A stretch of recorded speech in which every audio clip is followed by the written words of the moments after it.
कौमी सम्मेलन का मकसद क्या होता है? कौम को जोड़ना। आप इस मुल्क को, सोसाइटी को, आवाम को साथ लाएं, जोड़ें, वो एक मकसद होता है।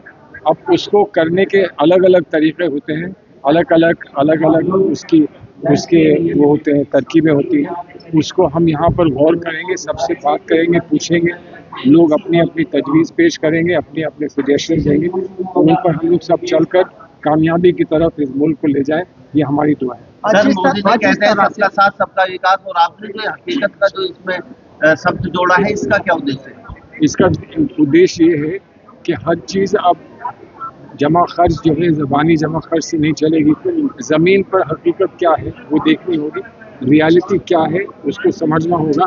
उसके बाद फिर आप सवाल ये पूछें कि क्या ये सबका विकास है, क्या ये सबका साथ है, ये कुछ और है।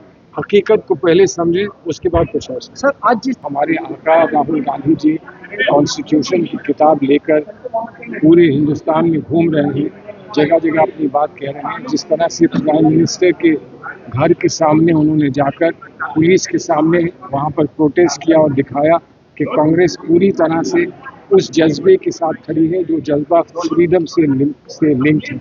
जब हम आज़ादी की लड़ाई लड़ रहे थे तब हम अंग्रेज़ों से फ्रीडम चाहते थे, आज हम जुल्म से फ्रीडम चाहते हैं।